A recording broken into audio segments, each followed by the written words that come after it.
Salut à tous et bienvenue dans cette vidéo. Alors pour cette intro, je vais peut-être faire mon chieur ou mon pleurnichard ou tout ce que vous voulez, mais j'ai quelque chose à vous dire à propos de DHL encore une fois. Alors ce téléphone m'a été envoyé par Doogee eux-mêmes, c'est le Doogee DG700, mais ça on y viendra juste un tout petit peu plus tard, dans même pas une minute.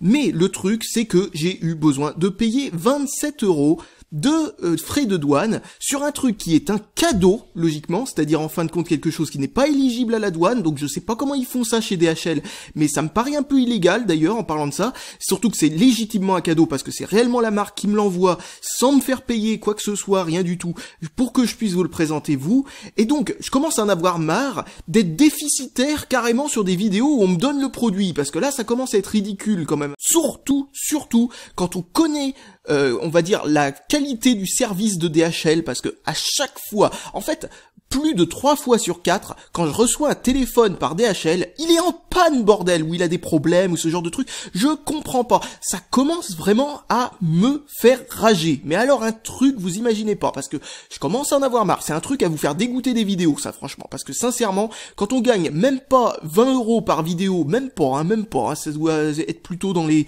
8 à 15 € en moyenne sur une vidéo. Donc bon, c'est vraiment que dalle. Et quand on doit payer 27 € pour un service aussi pourri que celui de DHL, je suis désolé, moi ça me dégoûte. Mais alors c'est vraiment un point. Enfin bref, on va parler du téléphone. Le téléphone en lui-même devrait peut-être pas avoir de dégâts cette fois-ci, étant donné que c'est un téléphone qui est logiquement fait pour résister au choc, etc., à l'eau et compagnie. Étant donné que c'est un téléphone que l'on voit qui est vachement inspiré du téléphone de chez Caterpillar, là je sais plus lequel, enfin ils en ont fait plusieurs, qui est, vous savez, le genre de truc fait pour résister à tout et n'importe quoi. Donc je sais pas si celui-là sera aussi solide que l'original.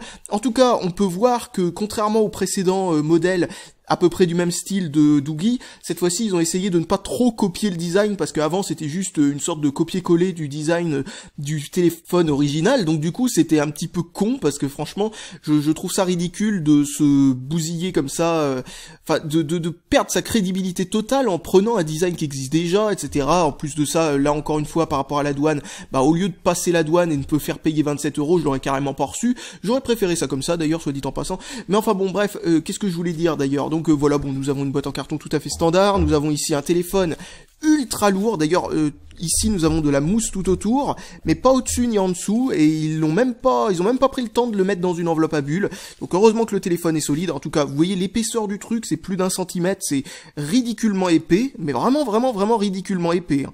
Donc nous allons enlever le protège-écran qui nous dit qu'ici nous avons un bouton power, ici une touche qui s'appelle la smart key, ok, et volume plus, volume moins, sur le côté, là de l'autre côté, ici, hop.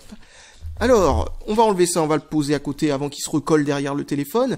Donc vous voyez que ici nous avons un design qui fait penser, comme je le disais, au téléphone de chez Caterpillar, etc. Mais ils ont pris quand même des contours différents, etc. Bon, heureusement que ça ressemble pas non plus à 100%, c'est tant mieux, parce que sinon ça aurait l'air vraiment ridicule. Le téléphone, je regarde s'il est abîmé, parce que bon, hein, c'est DHL encore une fois, donc si ça se trouve il y a des éraflures partout, comme d'habitude. Enfin bref, on s'en fout. Donc ici nous avons une énorme ouverture qui permet de faire en sorte que nous avons la prise jack 3.5 mm et le micro USB qui sont protégés de l'eau tout simplement. Donc hop, ensuite il n'y a plus qu'à le refermer. Donc j'espère que c'est vraiment étanche en tout cas. Bon, ça doit pas être du étanche parfaitement, hein, mais logiquement d'après ce que j'ai pu comprendre, c'est du étanche en grande partie. Alors un truc que je trouve dommage, c'est que là nous avons une petite vis certes, mais ça sert pas à coincer l'arrière du téléphone. Parce que ça aurait été bien d'avoir, vous savez, une sorte de loquet complet. Là en fin de compte il suffit de tirer dessus et puis ça s'ouvre a priori, hein. Donc bon, c'est pas aussi solidement foutu que l'on pourrait penser pour un truc pareil. Là c'est juste, en fin de compte, c'est un gros design, c'est bien lourd, etc. Mais sincèrement, je ne suis pas sûr et certain de la complète étanchéité du truc, ainsi que de la solidité, ce genre de truc. Malgré tout, ce petit truc, enfin cette chose-là, est vraiment très surprenante. Je m'attendais pas à un détail pareil en matière d'étanchéité. Bon, ça doit être super chiant à remettre par contre, parce qu'il faut bien faire tout le tour, etc. C'est pas un joint qui se remet tout seul dès qu'on met l'arrière. Donc nous avons une énorme batterie, avec un scotch dessus, je m'en doutais. Voilà, c'est bien, c'est pas un scotch qui colle beaucoup, donc du coup on n'arrache pas le plastique, enfin je veux dire plutôt le papier qui entoure la batterie, c'est plutôt une bonne idée. De quoi mettre une carte SIM complète, micro SIM et une carte SD a priori. Alors d'après ce qu'il y a marqué derrière, il ne fait pas le WCDMA 900 comme pratiquement tous les autres téléphones en fin de compte, que l'on trouve en Chine, pas tous hein, mais presque tous. En fait, à l'exception de Zoppo, je connais personne qui utilise ce qu'il faut. Alors là nous avons une caméra qui pour un téléphone à 115 à 125 euros, on va dire, est vraiment minimaliste. Hein. Comme vous pouvez le constater, c'est vraiment une toute petite caméra. Maintenant, je commence à avoir l'habitude sur des téléphones, même en dessous de 100 euros, d'avoir un truc avec une focale d'un diamètre double. Alors, j'espère que cette fois-ci, le flash ne sera pas tout pourri et invisible, quoi, complètement inutile, comme on peut avoir sur les autres téléphones de chez Doogee, là où la concurrence essaye de faire mieux. Donc, c'est vraiment une marque décevante, je trouve, Doogee, à propos de certains points, notamment, comme je le disais, non, ça va dans l'autre sens, à propos notamment de, comme je le disais, de tout ce qui est accessoires, etc. Je trouve qu'il y a un fâcheux manque complet de... comment dire, de professionnalisme chez cette marque. L'attention aux détails, vraiment, c'est un truc qui passe mais aux oubliettes complètes. Notamment, comme je le disais, encore une fois, le flash, ça, ce qui doit être un truc qui coûte rien du tout, ou des bugs dans le firmware, des trucs comme ça, un Wi-Fi pourri, là où les concurrents, même à 30 euros, arrivent à faire un meilleur Wi-Fi, enfin, ce genre de truc. Sincèrement, je trouve que Doogee est une marque très décevante. Enfin, pour l'instant, en tout cas, de ce que j'en ai vu, hein, on verra bien de ce que ça donne plus tard. Alors, j'ai oublié de dire, mais le nom de ce téléphone, c'est donc le DG700, mais il est aussi appelé le Doogee Titan 2, parce que maintenant, ils ont tendance à tout simplement, lui donner des noms, comment dire, comment on peut appeler ça? Enfin, donner des surnoms au téléphone, voilà comment on pourrait appeler ça. Bon, pour remettre ce truc-là, ça va être quelque chose, visiblement.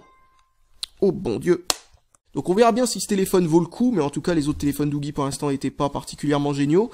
Pas non plus honteux, mais quand même pas loin. Donc voilà, ici, nous avons, pendant que ça démarre... un petit dépliant, une petite notice inutile, un deuxième protège-écran alors qu'il y en a déjà un posé dessus, c'est plutôt pas mal, ça c'est une petite attention qu'on voit chez Doogee de temps en temps. Un câble OTG, alors ça c'est étonnant, avec un téléphone c'est rare quand on en voit un bloc d'alimentation... Ok, un bloc d'alimentation qui est donc tout à fait honnête, hein. C'est a priori jusque là ils ont réussi à faire des trucs convenables, et là nous devrions normalement avoir un câble micro USB. Ouais, un câble micro USB et des oreillettes intra-auriculaires qui doivent être passables mais sans plus. Donc, enfin en tout cas si je peux juger par rapport à celle des précédents Doogee, en tout cas c'était le cas. Donc voilà, il n'y a plus qu'à regarder ce qu'il y a sur ce téléphone. Dans la deuxième partie de la vidéo, on verra s'il y a des bugs ridicules en tout genre, du genre un jeu sur 20 fonctionne et les autres font planter le téléphone et demandent le fait d'avoir besoin d'attendre 3 minutes avant que ça reboot, ou des trucs top de ce genre. On verra bien. Donc bon, nous avons Applock, je sais pas ce que c'est. Ok, bon, un truc visiblement où il faut demander, ça demande à pas... Ah oui, je l'avais vu dans un autre téléphone, mais je m'en rappelais plus. Go Keyboard, qui je sais pas pourquoi est toujours préinstallé avec les téléphones de chez Doogee, alors que pourtant, c'est un peu le pire clavier du monde. Oh, peut-être pas pour certaines langues, mais en tout cas pour le français, c'est une horreur. Donc voilà, bon, préinstallé, il y a pratiquement rien. Ça c'est au moins un truc qu'on peut dire, c'est que préinstallé, il y a juste YouTube, le Play Store... Et une lampe torche, c'est ce que j'ai vu pour une fois. Il y a une lampe torche de préinstallée, donc peut-être que... Ouais, non, ça a l'air d'être encore une fois une LED toute pourrie. Elle est peut-être un peu meilleure que les précédentes, mais vraiment, on est toujours... très loin de ce que peut proposer la concurrence sur des prix identiques. Bon, après, la concurrence ne propose pas de modèle, a priori, la plupart du temps, qui soit plus ou moins étanche et qui soit hyper lourd, hyper rigide, hyper solide, etc. Donc peut-être que là, cette fois-ci, ils tiennent un bon produit. J'espère, en tout cas, pour eux, qu'ils tiennent un bon produit, parce que ils ont clairement besoin, surtout vis-à-vis de moi, de redorer leur blason, parce que sincèrement, voilà. Donc, comme je le disais, préinstaller Document2Go, Gmail, Maps, Google, YouTube, le Google Play Store, et même s'il y a Google Now qui est installé par défaut, il y a même pas Google+, donc ça c'est plutôt pas mal, même Google Chrome n'est pas préinstallé, c'est plutôt sympa. Le launcher a l'air, hormis un thème, très officiel, quoi, c'est vraiment très Android classique stock, comme je le disais, à part un thème d'icône. Au niveau de la mémoire interne, habituellement l'un des bons points qu'il y a chez Doogee, où il te propose une énorme mémoire interne, là il y a que 1,4 Go pour installer les programmes, donc c'est assez peu par rapport à ce qu'ils ont tendance à mettre habituellement. Et là, l'installation se fait sur la carte SD si on veut déplacer des trucs. et non pas sur l'autre partie de la mémoire interne. Donc je ne peux pas savoir combien il y a de mémoire interne en faisant comme ça. Donc internal storage, donc 1,44 comme je disais. La mémoire interne c'est 4,71, donc oui ils auraient pu mettre un Go de plus à la mémoire pour les programmes sans aucun problème. Donc ouais, ça paraît bizarre qu'ils aient pas fait ça. Donc bon, ok, bon, pourquoi pas. Sinon, regardons rapidement ce qu'il y a au dos de la boîte, parce qu'il n'y a pas grand-chose. Nous apprenons que c'est un écran 4,5 pouces QHD, c'est-à-dire 540p, et non pas Q majuscule HD, un Q minuscule HD, bien entendu. Donc 540p, comme je le disais, ce qui est une résolution tout à fait honnête, surtout pour du 4,5 pouces. Nous avons, comme je le disais, toutes les fréquences possibles et imaginables, sauf le WCDMA 900. Nous avons 1 Go de RAM, 8 Go de ROM, de quoi mettre une carte SD jusqu'à micro SD jusqu'à 64 Go, une caméra soi-disant 8 mégapixels à l'arrière, 5 mégapixels à l'avant, et voilà tout ce que peut nous apprendre le dos de la boîte. Bon, bah maintenant je vais vous retrouver un peu plus tard pour vous dire ce qu'il en est sur ce téléphone plus précisément. Eh bien, vous savez quoi, je commençais à désespérer de Dougie, et au final, ce téléphone a l'air très bien, il a pas l'air buggé, en tout cas, le Wi-Fi fonctionne, donc ça déjà c'est pas une première, mais en tout cas, c'était une première de le louper déjà, à ce point-là. Il n'y a pas de petites fonctions gris-gris stupides, genre un truc qui déconne à l'arrière et qui fonctionne pas du tout, et il y a cette espèce de bouton qui sert tout simplement, si vous double-cliquez dessus par exemple, allumer directement la lampe de poche, d'ailleurs lampe de poche qui est tout à fait convenable, et si vous faites un appui long, ça vous mène directement à l'appareil photo et ça prend direct une photo, donc bon bah c'est pas une fonction mauvaise du tout au final, hein, c'est même une assez bonne fonction.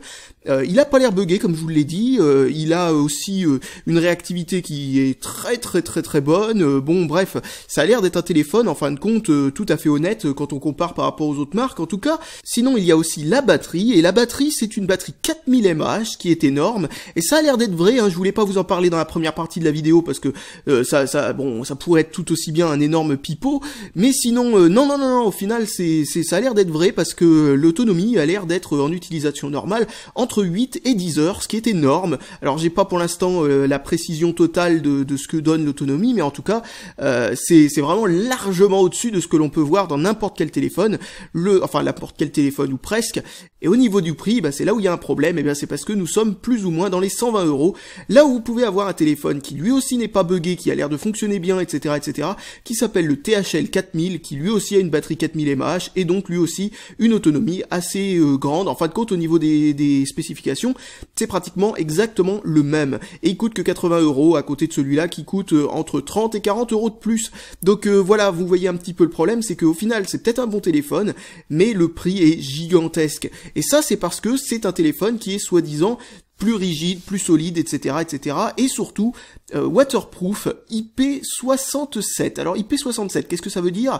Eh bien ça veut dire qu'en fin de compte, ce téléphone, logiquement, devrait supporter des immersions pendant une immersion totale dans l'eau pendant un certain temps, en fin de compte, sans que ça lui pose aucun problème, sans que ça ne crée aucun dégât. Alors c'est pendant une durée limitée, hein, c'est pas genre IP69 où vous pouvez l'utiliser sous l'eau pratiquement, enfin ce serait un truc de genre. Je sais pas si un seul téléphone est compatible avec cette norme-là. Alors ce que j'ai fait, donc pour vérifier si ce téléphone vaut vraiment le coup d'être acheté, parce que, ben comme je le disais, c'est juste un THL 4000 en plus cher, mais en solide, entre guillemets solide a priori, eh bien déjà ce que j'ai pu voir c'est que la solidité, la rigidité, le poids, etc. Tendrait à pencher vers un téléphone qui est vraiment plus solide que les autres, mais si j'appuie sur l'écran, la vitre a l'air d'être quand même plus rigide que d'habitude, mais on peut quand même, en appuyant assez fort, faire des toutes petites déformations sur le LCD en dessous, donc ça n'a pas l'air non plus d'être ultra exceptionnel au niveau de la rigidité, etc.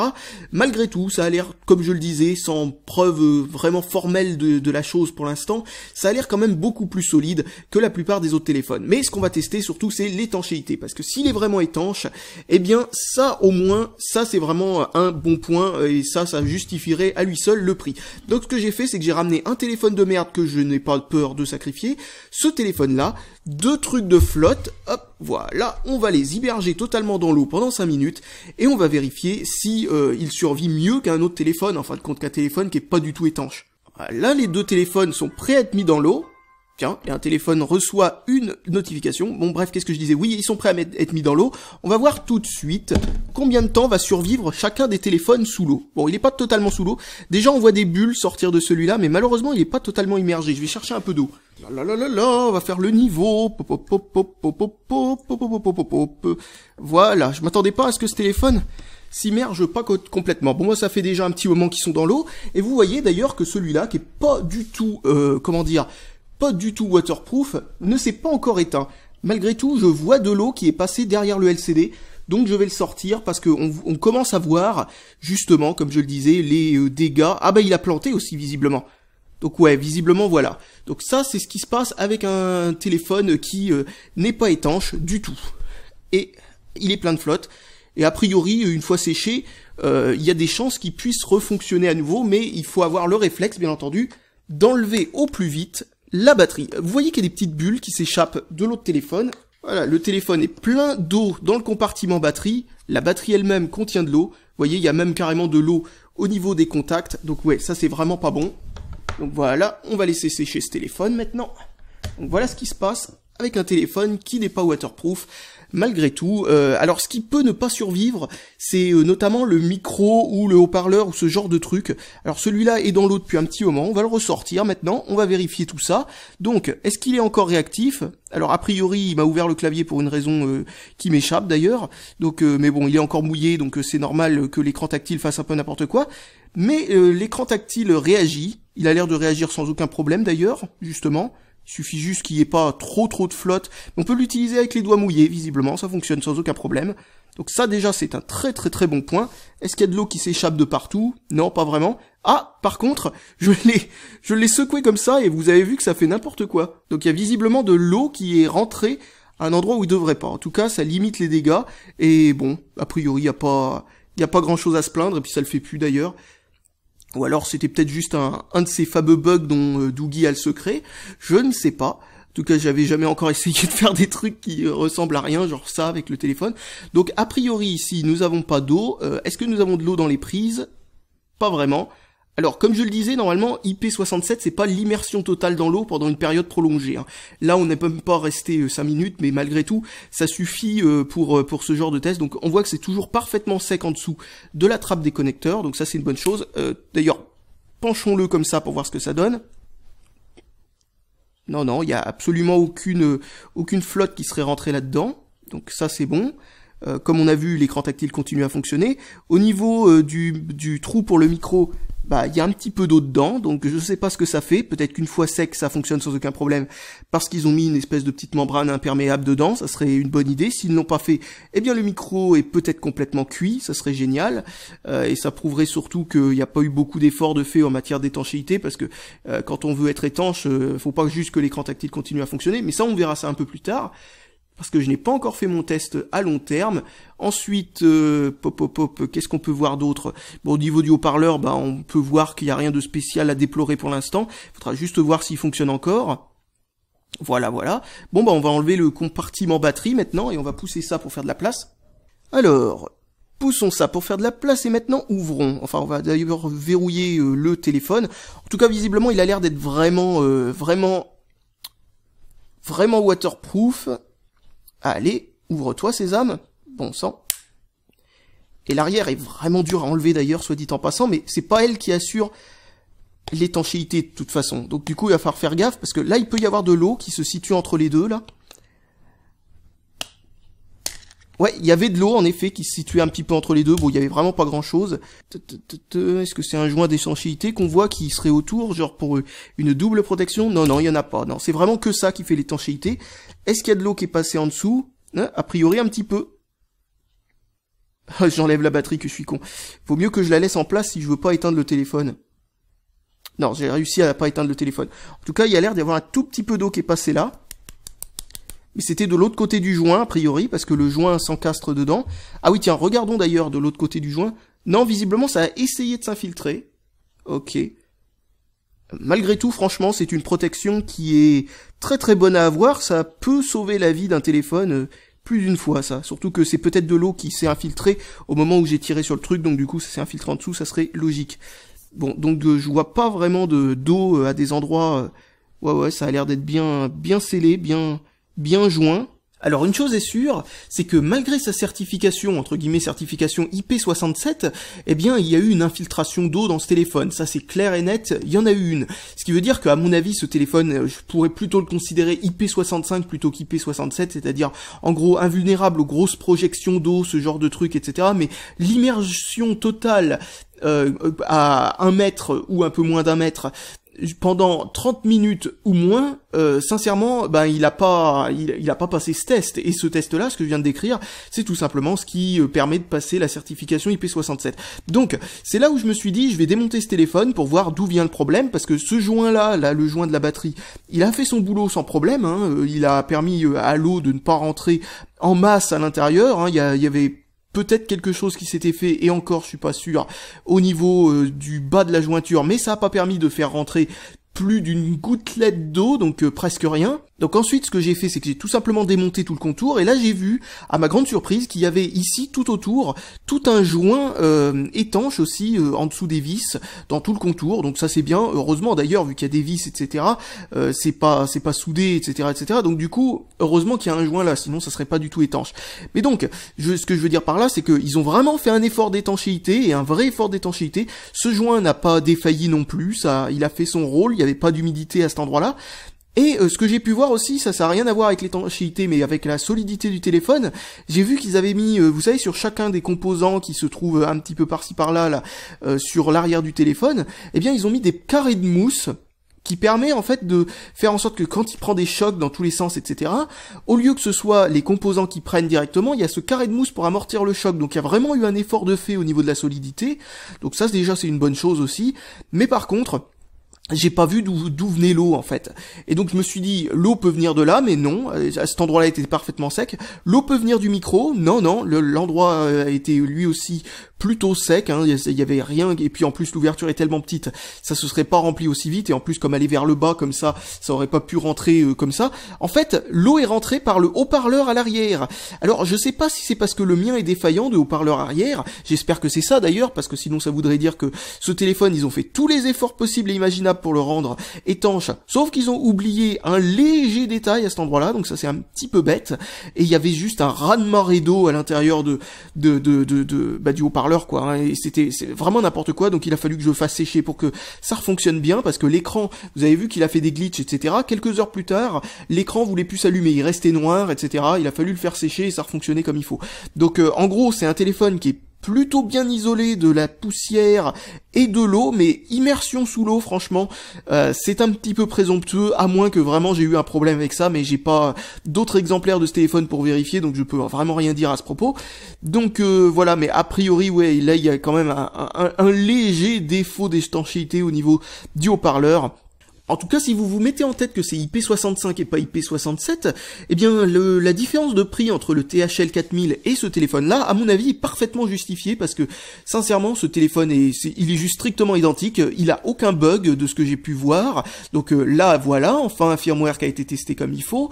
Au niveau des prises, etc., c'est du solide. Au niveau du cache étanche pour les prises, alors là, franchement, là aussi, c'est vraiment bien étanche comme il faut à cet endroit-là. Enfin, le téléphone est vraiment rigide, enfin voilà quoi, il y a vraiment une différence de qualité par rapport à un téléphone comme le THL 4000, qui est juste un téléphone standard en fin de compte avec une grosse batterie. Là il y a la grosse batterie, mais il y a aussi, comme je le disais, une vraie solidité ajoutée, donc vraiment oui, là ce produit là est vraiment pas mal. Au niveau de l'écran, comme je vous l'ai dit, il est pas beaucoup plus rigide que les autres, mais il a pas l'air d'être pas solide non plus, et il y a une petite, enfin il est un petit peu renfoncé dans l'armature, donc du coup logiquement ça devrait aussi faire en sorte que les chocs frontales, etc., contre l'écran, ainsi que les chocs sur les coins, etc., qui sont vraiment bien renforcés aussi, ne soient pas du tout un problème pour ce téléphone là, contrairement à pas mal d'autres. Alors un truc que j'ai pu voir avec ce téléphone, c'est qu'il dispose d'une lettre de notification, une vraie, bien comme il faut, qui fait les notifications et pas que la recharge. Il a l'OTG, alors il y avait un câble qui était fourni avec, donc ça paraît évident, mais ce câble en fait a été fourni avec, je me suis rendu compte, surtout parce qu'il y a une fonction, vu que c'est une énorme batterie, ils se sont dit, autant promouvoir le fait que ce téléphone peut faire aussi power bank, c'est-à-dire en gros station de recharge portative. Alors du coup c'est plutôt pas mal, j'aime bien l'idée, ça voilà, pourquoi pas, hein, 4000 mAh, c'est sûr qu'on peut recharger pas mal de trucs avec ces trucs-là. Genre par exemple un autre téléphone qui aurait une batterie 2000 mAh, ça déchargerait ce truc-là jusqu'à 40% ou un truc comme ça pour une charge complète sur un autre téléphone, c'est plutôt bien. Sinon le GPS là-dedans est légèrement au-dessus de la moyenne, il est vraiment pas mal du tout. Au niveau du poids par contre c'est vraiment bien lourd. Les boutons sont pas rétro-éclairés, ça c'est un petit quelque chose à dire aussi. Les coutures là à l'arrière, ça c'est un truc que je trouve assez bidon, je sais pas pourquoi ils ont fait ça. Ils ont fait une espèce de truc en plastique façon imitation crocodile ou je sais pas quoi, avec ces espèces de coutures hyper râpeuses, je trouve ça complètement débile. Surtout qu'en plus à cet endroit-là, non, à cet endroit-là plutôt, non c'est à cet endroit-là. Là il y a la soudure du fil au bout pour pas que ça se détricote tout seul, qui est extrêmement râpeuse, c'est n'importe quoi, je sais vraiment pas pourquoi ils ont fait ça. Personnellement, je vois pas pourquoi ils ont voulu faire un téléphone qui soit solide, mais qui essaye d'avoir, vous savez, une sorte d'aspect un peu kéké ou je sais pas quoi, je trouve ça vraiment bizarre. Voilà, ça a rien à voir avec la solidité, ce genre de truc, ils auraient dû faire un arrière, enfin un dos en ferraille ou en je sais pas quoi, avec une grosse vis pour le verrouiller ou ce genre de truc, j'aurais trouvé ça marrant. Vous savez, genre 2 gros crans, mais comme ça, clac, et puis plof, façon porte de garage, ça aurait été drôle. Et ça aurait eu le mérite d'aller jusqu'au bout de la logique du concept rigide. Alors un truc à dire aussi, c'est que l'écran est excellent, franchement, il est vraiment très bon. Là il est à la luminosité minimum, hein, tel que vous le voyez actuellement. C'est vraiment un écran avec comment dire, un angle de vue qui est vraiment plutôt pas mal. Avec c'est un IPS hein, justement. C'est vraiment un écran aussi qui a eu un respect des couleurs qui est très bon. Enfin il est agréable à regarder, que ce soit dans le noir ou en pleine lumière ou ce genre de truc. C'est vraiment pas ce genre d'écran qui fait mal aux yeux. Le rétroéclairage est vraiment bien ajusté, mais il est un peu brutal, c'est-à-dire qu'il fait pas un dégradé avant de passer d'un éclairage à l'autre, il passe d'un coup d'un à l'autre. Donc bon, c'est pas très grave, mais c'est assez intéressant à voir parce que certains autres téléphones gèrent ça d'une manière un peu plus fluide. Le tactile est très précis aussi, c'est un écran 4,5 pouces avec d'énormes bordures, vu que bon c'est le concept du téléphone qui veut ça, mais surtout comme je le disais c'est un écran 4,5 pouces et on n'a pas l'impression que c'est trop petit pour taper etc comme certains 4,5 pouces un peu trop imprécis ou ce genre de choses. Vraiment on tape vraiment bien sur cet écran, il n'y a pas de problème. Alors pour ce qui est de l'appareil photo, alors l'appareil photo, comme je l'ai dit, il a une focale qui est vraiment plus petite que celle que j'ai l'habitude de voir sur d'autres téléphones. Et sincèrement, bon, il a une qualité qui est tout à fait convenable. Hein. On est du niveau de pas mal d'autres téléphones qui comme par exemple le Ligoo Lead 1 ou ce genre de truc qui avait un appareil photo qui était pas génial, mais tout à fait honnête. Alors voilà, en guise de test pour une vidéo enregistrée avec ce téléphone, comme vous le voyez, voici un produit que je vais vous montrer dans quelques temps. Une sorte de grosse arnaque, justement. Et là, il n'y a aucune lumière ajoutée. Hein. Habituellement, quand je filme, j'ajoute de la lumière comme ça, et là vous voyez que la qualité est vraiment pas mal. Même la qualité de l'appareil photo de façade est plutôt correcte, donc franchement au niveau de l'appareil photo c'est une bonne surprise, une très bonne surprise étant donné que la focale est assez petite, donc je m'attendais pas du tout à ça. Et le flash, je le répète encore une fois, pour une fois n'est pas aussi honteux pour un produit Doogee, donc ça c'est plutôt bien. Voilà, on peut prendre des photos dans le noir etc et avoir un minimum de luminosité, de quoi y voir quelque chose, et non pas le flash de certains téléphones Doogee, notamment je ressors celui-là où le flash c'était pas un flash, c'était juste une blague pour faire genre il y a un flash mais en fait il y en a pas, mais voilà donc ça c'est vraiment un téléphone que je trouve a reçu plus d'attention de la part de la marque qu'habituellement, donc vraiment voilà, vraiment plutôt pas mal, vraiment plutôt pas mal. On va voir ce que ça donne en jeu, même si c'est vraiment pas important de vous faire ça dans la vidéo, parce que sincèrement bon c'est un de ces téléphones avec Mediatek MTK 6582, tout à fait standard, ils ont tous les mêmes performances plus ou moins, c'est un de ceux qui n'est pas buggé, donc au niveau des jeux ça fonctionne bien. Il n'y a pas de problème avec ça, on va essayer ce jeu-là par exemple. Bon, c'est vraiment pas forcément un jeu hyper exigeant, malgré tout il peut avoir des lags sur certains téléphones, même des téléphones pas trop mauvais, donc bon, pourquoi pas. Le temps de chargement est vraiment pas long, hein, c'est pas long pour un téléphone de ce genre-là, enfin bon voilà. Et on peut directement partir sans avoir à attendre, il n'y a pas un gros lag ou je sais pas quoi. Bon, vous allez voir peut-être par moment que la fluidité n'est pas ce qui se fait non plus de particulièrement complètement fluide, mais c'est ce qu'il faut attendre d'un processeur de ce genre-là sur un écran de type QHD, Q minuscule HD, donc voilà, c'est vraiment pas mal du tout. Sincèrement, j'ai vraiment pas à me plaindre de ce téléphone-là. Je m'attendais à un truc vraiment gimmick. Oups, je regardais plus l'écran. Un truc vraiment gimmick, c'est-à-dire à ce genre de téléphone où ils vous font croire que c'est étanche, etc. Mais au final, c'est n'importe quoi et c'est juste une blague. Non, là, franchement, c'est vraiment un téléphone plutôt pas mal pour le prix. Certes, il y a un peu d'exagération sur l'étanchéité, j'ai tendance à penser, ainsi que sur la solidité, mais malgré tout, vraiment, on est en présence d'un bon téléphone. Un truc que je peux vous dire aussi à propos de ça, je vous l'ai déjà dit un peu plus tôt, mais je vous le redis une autre fois, c'est au niveau de la batterie.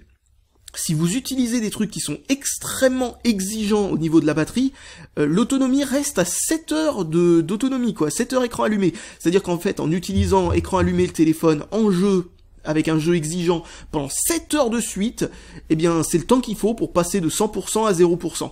Donc vraiment c'est long, et le temps qu'il faut pour le faire passer de 100% à 0% en utilisation normale, c'est-à-dire web, SMS, etc., il faut de 8 à 10 heures, c'est juste énorme, énormissime. Imaginez la durée en veille, hein. J'ai même pas calculé la durée en veille, parce que déjà avec une batterie 2 fois moins importante que ça, on a dans les, on va dire 60 à 120 heures suivant le téléphone, eh bien là, imaginez le truc, ça doit être dans les 120 à 240 heures ou un truc comme ça. Enfin, je sais qu'on peut aisément, si on est quelqu'un qui a pas beaucoup de trucs en arrière-plan, genre des emails relevés ou pas de compte Facebook auto-synchronisé, ce genre de trucs sur son téléphone, on peut aisément faire la semaine avec le téléphone, quoi. C'est vraiment un truc de dingue, quoi. Là, vraiment, on est avec des autonomies qu'on avait vraiment pas vu depuis très longtemps. En tout cas sur les smartphones, c'est un truc que moi personnellement j'avais jamais vu. Il y a très peu de téléphones qui sont capables de faire ça. Il y a peut-être le téléphone Caterpillar dont ce téléphone s'inspire, ou ce genre de truc, mais sinon à part ça, en tout cas à ce prix-là, c'est-à-dire voilà, il y a que les THL 4000, 5000 et 4400 et ce téléphone-là, ainsi que peut-être quelques rares. Je sais que j'ai vu Ligou qui avait peut-être sorti déjà ou à peine sorti ou qui va sortir très bientôt des téléphones qui eux aussi ont des grosses batteries comme ça. En tout cas ça devient la tendance des constructeurs chinois. J'ai l'impression qu'ils ont tous envie de sortir des téléphones avec d'énormes batteries comme ça, c'est-à-dire 4000 mAh ou plus, et sincèrement c'est une très bonne idée parce que ça permet d'avoir des autonomies de ouf. Et là le téléphone est très épais et plutôt lourd, mais ça c'est à cause du fait qu'il est rigidifié et tout ça. Si c'était un téléphone comme le THL 4000 ou ce genre de truc qui serait un téléphone construit comme n'importe quel autre téléphone, eh bien ça l'épaissit un tout petit peu, ça l'alourdit un tout petit peu, mais tellement peu que je me demande pourquoi ce compromis n'a pas été fait par certaines grandes marques ou ce genre de choses depuis longtemps, parce que c'est une très bonne idée de mettre une gigantesque batterie comme ça pour avoir ces énormes autonomies pour à peine quelques grammes de plus et une épaisseur genre 1 mm ou 2 de plus grand maximum. Enfin sincèrement c'est une excellente idée.